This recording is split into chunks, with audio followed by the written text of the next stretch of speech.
She was trusted to teach him, not destroy his life. She was young, ambitious, and just getting started. At only 24 years old, Emily Carter had landed what many considered a dream job, an English teacher at Riverside High School, a quiet town where everyone knew everyone. Parents trusted her. Students admired her. Colleagues saw her as harmless, polite, and professional. Emily was married too.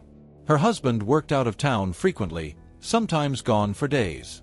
To the outside world, her life looked stable, even perfect. But behind the classroom doors, something felt off.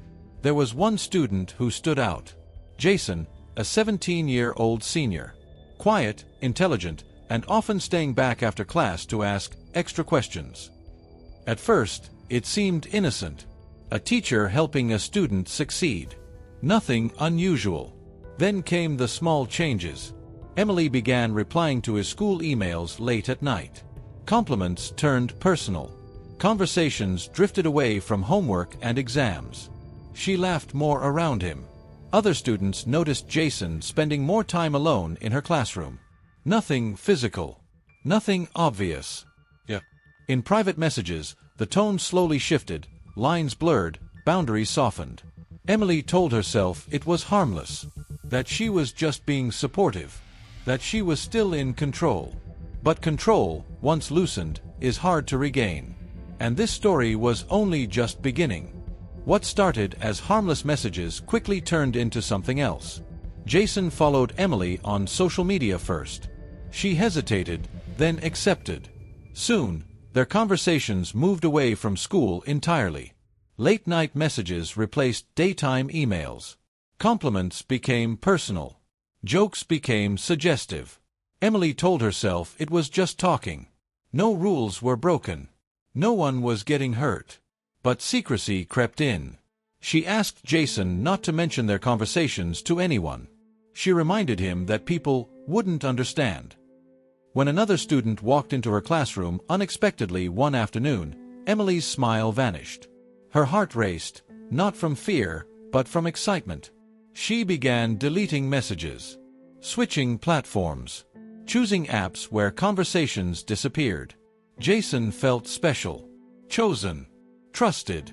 Emily felt powerful. She knew exactly what she was doing, and yet, she kept going. Each message pushed the boundary further, making the next step easier. By the end of that semester, their connection was no longer emotional alone. It was dangerous, and it was headed somewhere that could never be undone. By autumn, the messages had changed completely. What once felt emotional became explicit. Emily no longer spoke like a teacher. She spoke like someone hiding a secret.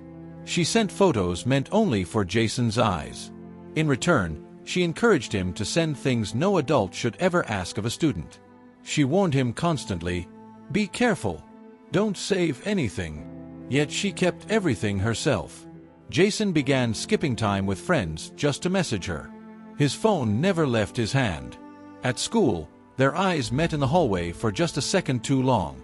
When they were alone, Emily stood closer than necessary, her voice low, her words carefully chosen. She convinced herself that the age difference didn't matter, that he was mature, that this wasn't exploitation, it was connection. But every message, every image, every secret erased any remaining excuse. Emily wasn't confused. She was committed.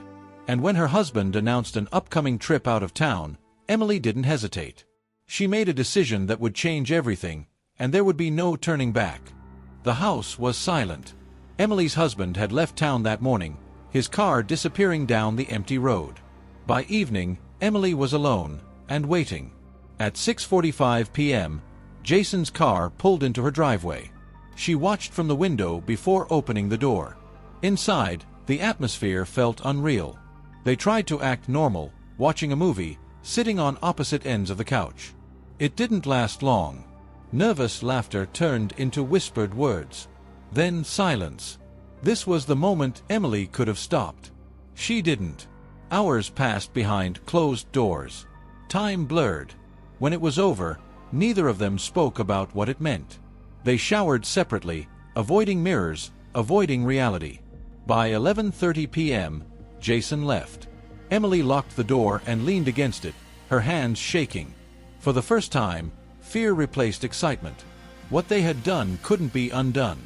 It wasn't a secret anymore, it was a crime. And somewhere outside that quiet house, consequences were already moving closer. After that night, nothing felt the same. Jason became restless.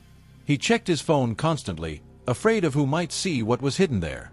His behavior changed at home, too, withdrawn, distracted, defensive. His mother noticed. She always did. At school, whispers began. Friends questioned why Jason spent so much time alone in Emily's classroom. Someone joked about it. Someone else grew suspicious. Then the messages surfaced. A friend, curious and reckless, gained access to Jason's social media. What he found wasn't gossip, it was proof. Screenshots were taken. Conversations shared. The secret that Emily worked so hard to protect slipped out of her control.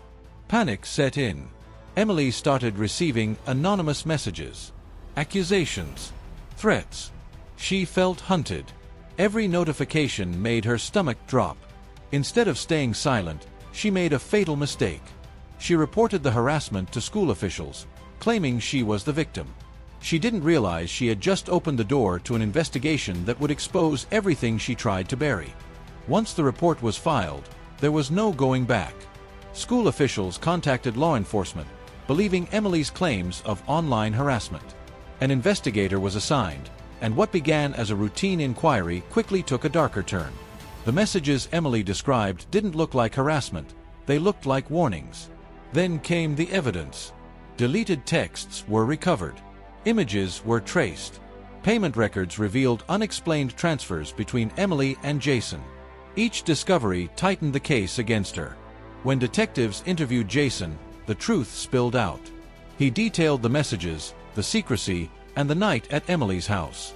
His account matched the digital trail almost perfectly. Emily was suspended immediately. What shocked investigators most was her composure. She spoke carefully, choosing words as if she could still control the narrative. But facts don't bend. By the time prosecutors reviewed the file, there was no question left. Emily Carter wasn't being harassed. She was being exposed. And formal charges were only a matter of time. The charges came swiftly. Emily was arrested and accused of sexual misconduct with a minor and inappropriate communication with a student. The headlines were brutal. Parents were furious. The school district issued statements promising accountability. Emily resigned quietly, her teaching career over. Months later, she stood before a judge. In court, Emily accepted responsibility. She spoke about regret, poor decisions, and the damage done. Prosecutors laid out the evidence, messages, timelines, and the abuse of trust that defined the case. Then came the sentence. No prison. Emily was given 2 years of probation and ordered to register as a sex offender for a limited period. Gasps filled the courtroom. Many expected jail time. Some felt justice had failed. Jason avoided the spotlight, trying to rebuild a normal life away from headlines. Emily walked out of court free. But freedom didn't mean escape. Because consequences don't always end with a verdict, and the final chapter was still waiting. Emily left town quietly. Her name was searchable, her past impossible to erase. She moved to a neighboring state, hoping distance could offer a reset. It didn't. Licensing boards flagged her record. Job applications ended without replies. Doors closed before they ever opened. She lost more than her career. Friends disappeared.